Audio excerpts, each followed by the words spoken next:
I actually don't know anyone who's actually played that game. TBH. But it looks cool. It looks cool. You get to run on walls. You get to swing a sword. Yeah. Those are two very cool things. It's just like Metal Gear Rising Revengeance. Yeah. But without the anime songs during boss fights. All right, 0 out of 10.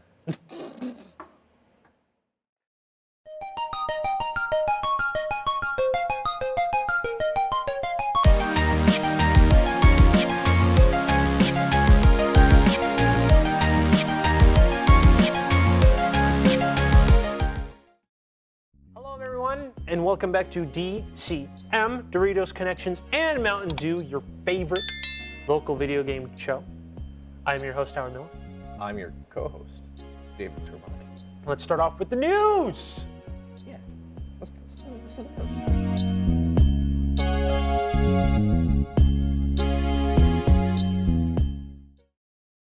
All right, so first one, we got to get our celebrity news story out of the way. Keanu Reeves actually opens up about his real acting roles appearing in video games as guest stars, primarily John Wick from the self-titled franchise and Neo from The Matrix.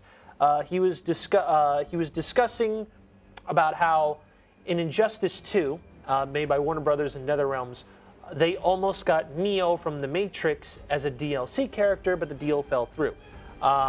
And then there was a question about if John Wick would have been on the chopping block of Mortal Kombat 11, because that game had Terminator, Rambo, Spawn, RoboCop, and Joker. So it led to the question, would any of those characters make it into Mortal Kombat? But however, here's what Keanu Reeves has to say about it, and quote, if it was his quote is asked for the direct question of wishing these characters were specifically in Mortal Kombat. And he says, quote, if it was up to me, no. Mortal Kombat is awesome in many ways, but I think, Neo, John Wick, they're doing their own thing. Mortal Kombat is doing their own thing. End quote. So he just straight up doesn't want the characters not in because he doesn't want, them to be viciously slaughtered in Mortal Kombat, but specifically because he doesn't think they're a well-suited fit for the fighting game franchise, which is probably the first time any single person said, wow, this IP really doesn't fit the vibe of what I'm putting it in. I can think of very few times that happened. Someone should tell that to Ready Player One.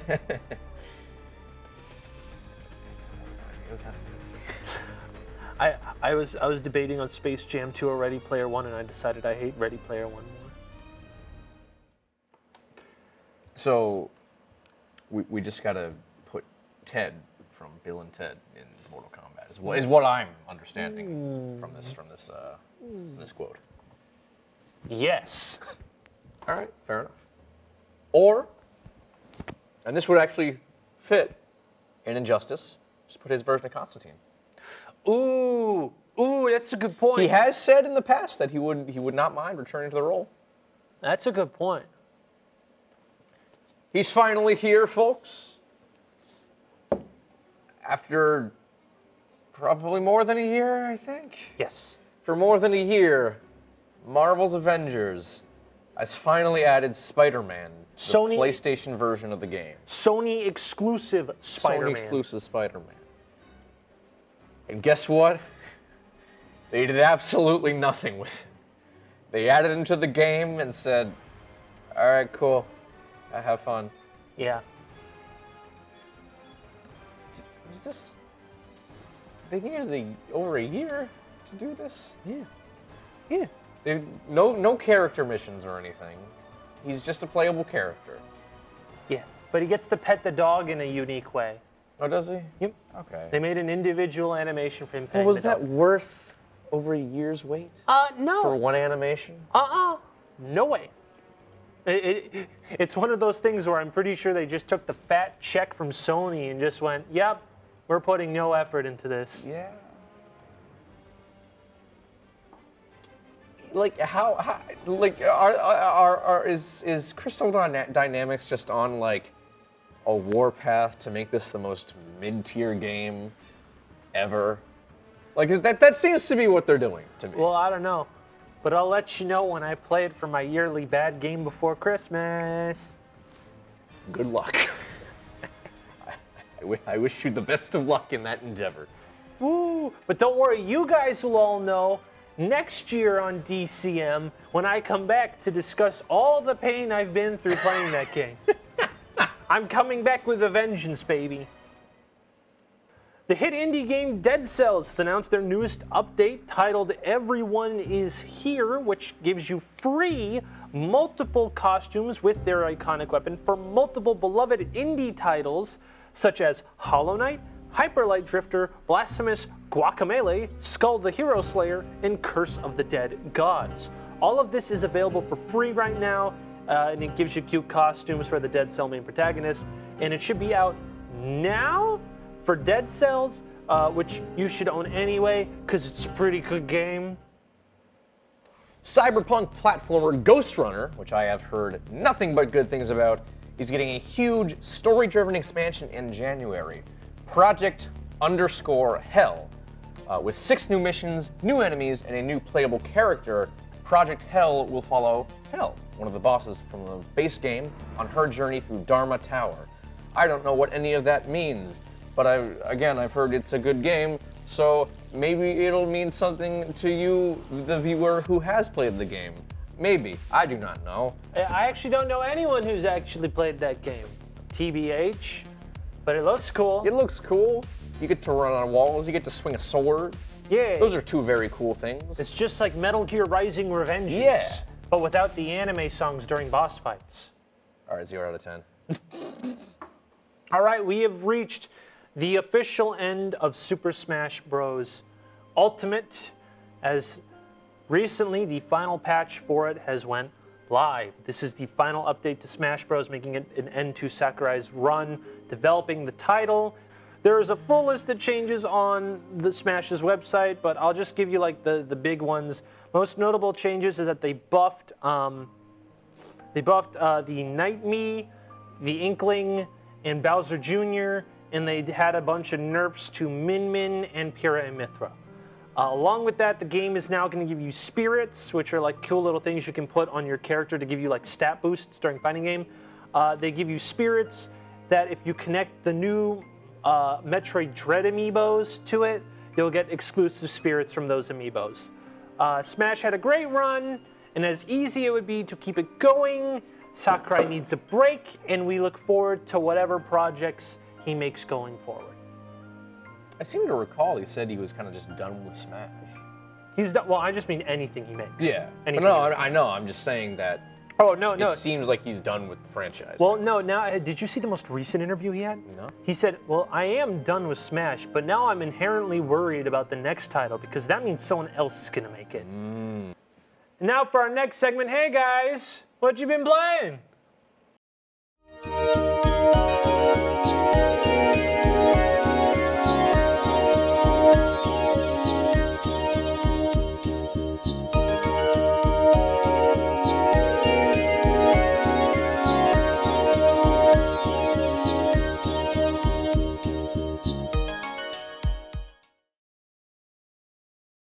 Playing Kill It With Fire, released in August of 2020, developed by Casey Donnellan Games, LLC, and published by TinyBuild. It is a first-person shooter about you getting annoyed at a swarm of spiders that appeared out of your nowhere in your own house. So you go on an obsessive warpath to comedically kill them all.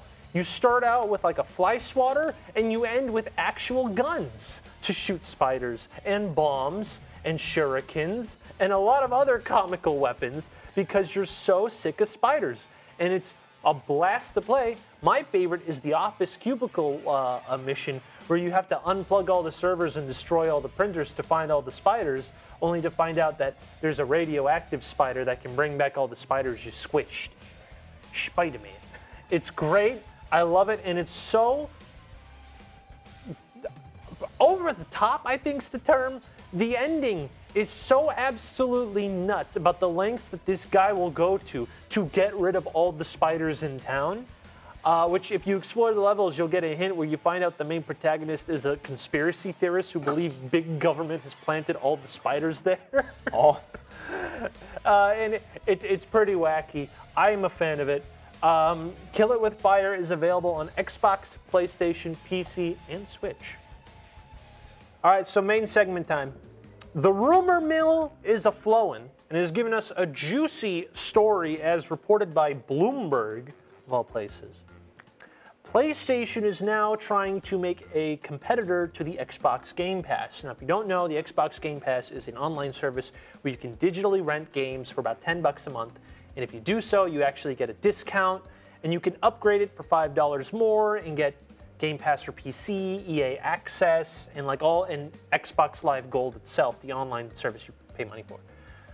So that has been selling units for the Xbox. That is the thing that makes it so that it's viable in the console market. Now PlayStation's trying their own. They had PlayStation Now, and reviews are in. No one likes it. I guess. I tried it when it first came out. I'm like, wow, this sucks. Yeah. I never touched it again. So now we have a juicy rumor mill codenamed Spartacus. It will allow PlayStation owners to pay a monthly fee to access a catalog of modern and classic games. Now this sounds fine. Now I'm pitching the idea today here, right? First of all, it's not a monthly subscription. It is a tiered monthly subscription, okay? Tier 1 gives you PlayStation Plus. I already have that. Yep. And by the way, this is what PlayStation Plus is going to be from now on. From what the rumor says. It'll only be available on PlayStation 4 and PlayStation 5 this spring. But however, here's the weird part. Tier 2 will give you access to PlayStation 4 games and PlayStation 5 games. Again, to digitally rent for whatever time they're available in the service. But Tier 3, so you have to spend more money. And this is the one that's the most interesting, yeah. Is an access to a classic library. And along with this, Sony's also looking more into cloud gaming, which is, I think pretty much the thing that PlayStation Now kind of used, but it's like prehistoric version. Mm-hmm. So hopefully it's good. Now, first of all, kind of cool idea.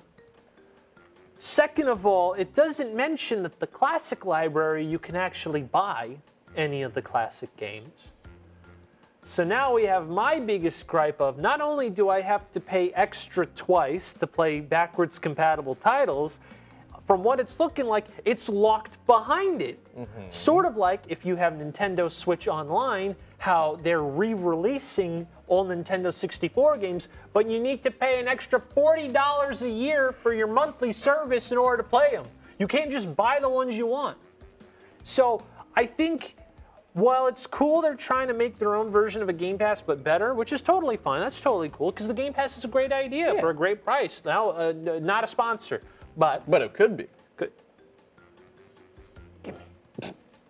But it seems really a stupid decision that everyone wants old backwards compatible titles, and you're going to hide it behind a paywall for a subscription service, which now we have to beg the question. Let's say they get Breath of Fire 4 on the PlayStation 1 on that service.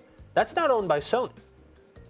So what happens when the licensing is going to run out? Does the game just get permanently delisted because you can't buy it? I don't know. I don't know, man. Am I wrong?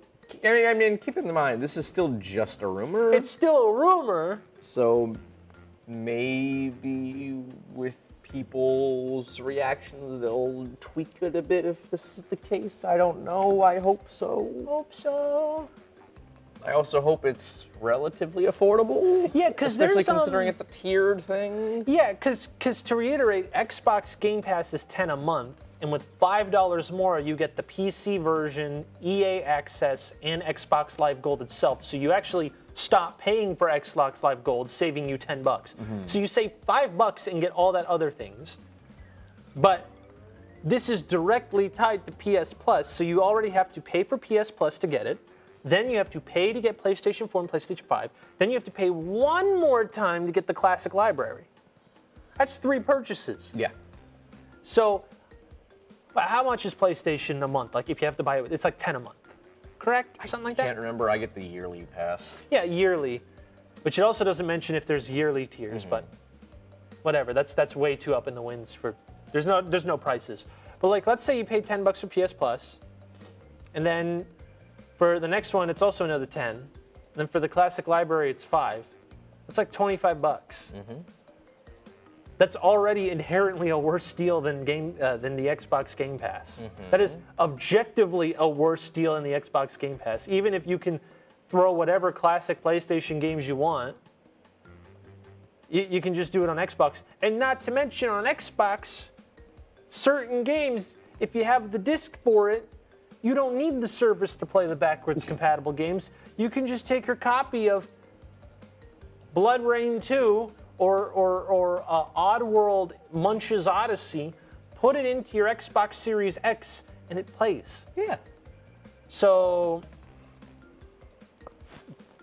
I mean, here's hoping they'll just make backwards compatibility just a feature on the PlayStation 5, because I thought it was a very good idea that they did put PlayStation 4 games on the 5.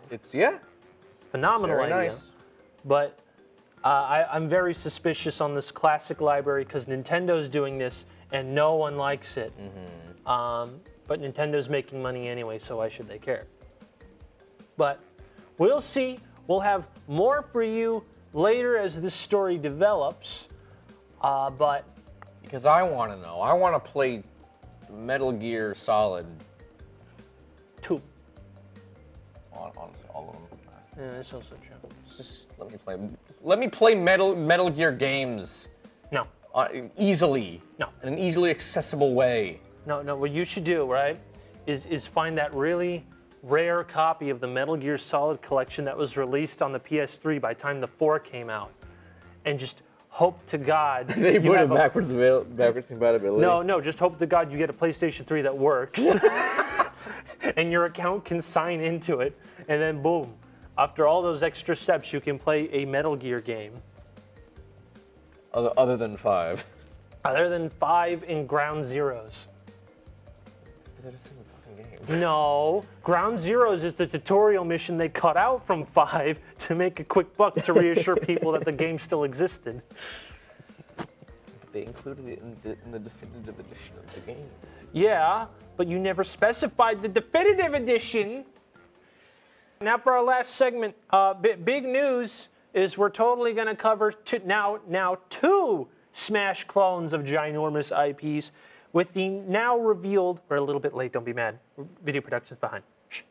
MultiVersus, basically the Smash Bros. For Warner Brother IPs. We did cover this when it was still rumored, so it's okay. Hey, we just can't use it because the day I was supposed to post it, it was actually revealed. So the world hates me, I guess. It's coming to PlayStation 4, 5, Xbox Series X, and Xbox One and PC in 2022. There's cross-platform support and dedicated server-based rollback netcode. It's going to feature characters such as, you know what? Phone time. I got the list right here. Arya Stark from, is that Game of Thrones? Yes. Batman, Bugs Bunny, Finn the Human from Adventure Time, Garnet from Steven Universe, Harley Quinn from Batman, not Harley Quinn's own franchise. I refuse to accept this. Jake the Dog from Adventure Time, an original character called Rain Dog, which is a reindeer and a dog, Shaggy from Scooby-Doo, Steven Universe, Superman, Tom and Jerry, and Wonder Woman, with more characters to be added. I think maybe for free. When this game was rumored, the original lineup had Gandalf the Grey, Rick from Rick and Morty, and Harry Potter, but I guess they couldn't get the rights for it. It's going to be free to play. A lot of there's going to be custom costumes, and a lot of the purchases will be cosmetic only,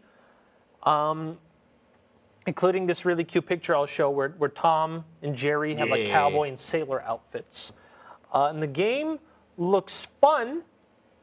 Although we had this discussion in the video that we couldn't release, is I'm already fatigued with IPs crossing over. Yeah. Yeah. It's all thanks to Space Jam. All because of Space Jam. I'm already sick of it. But now we can do our best part of predicting who's going to be in it. Because there's literally a million people because Warner Brothers buys and owns everything. So we could have Neo from The Matrix, John Wick, Godzilla. Godzilla, JoJo's Bizarre Adventure, anyone from that. Yeah. They own them all. Well, the anime versions. Who else? What else does Warner Brother own?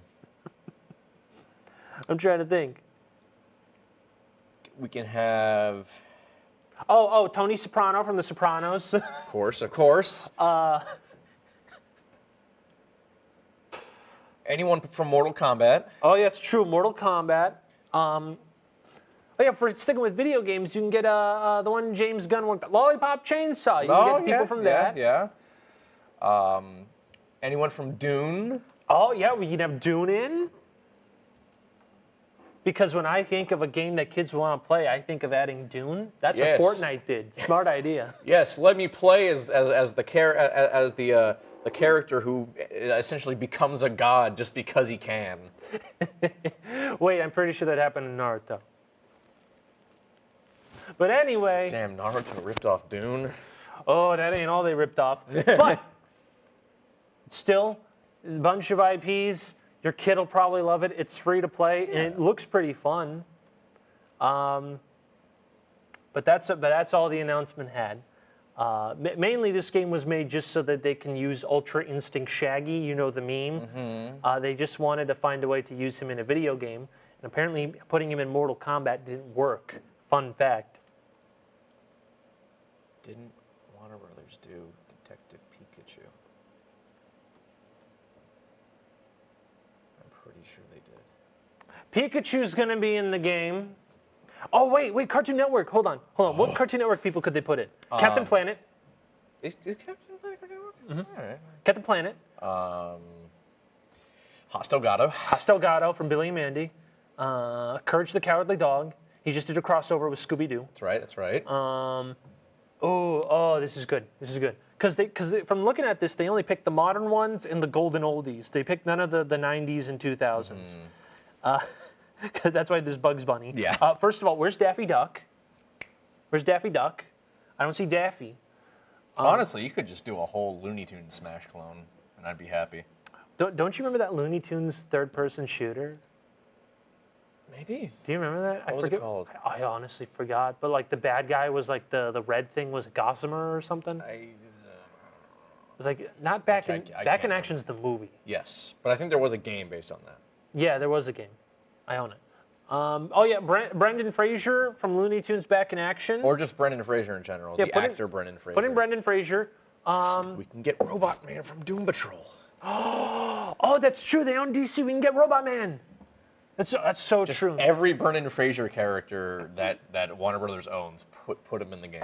Put him in the game. Is there any human beings Warner Brothers just owns? Can we just throw in Keanu Reeves? Does Keanu Reeves work? Yeah, we can just throw in Keanu Reeves. There's enough Warner Brothers. It's just Keanu Reeves. Yeah. And I don't know what else. Who else does Warner Brothers just cast in every movie? So if Rick was a potential, just the entirety of Death Clock. Oh yeah, that's right. Adult Swim would count. Smiling Friends. Put in Smiling Friends.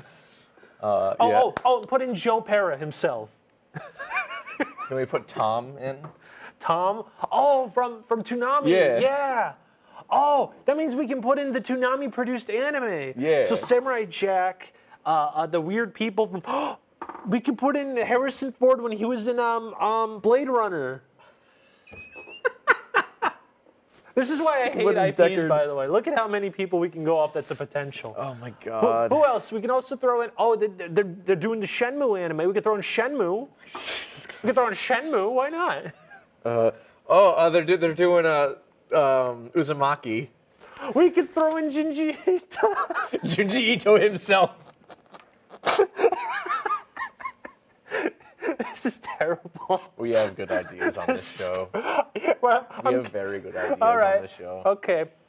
Okay. Well, that's the end of our show. I'm putting a stop to this. Like, comment, subscribe. Tell us who you want in the what is this game? MultiVersus. Tell us who you want. I want Jolene because she just had Stone Ocean come out, and Warner Brothers owns it. I want Godzilla. No, he wants specifically Godzuki. Yeah. So now we have our two unrealistic. I mean, that was a Hanna-Barbera show, so they probably still have the rights to them. Yeah. So we put up our two completely unrealistic characters that'll never get in, but Warner Brothers owns it, so it's still there. So you tell us, limit it to 5, because if I get 100, I will delete your comment. And with that out of the way, I'm Howard. I'm David. You have a good night, everyone. Bye-bye. Goodbye.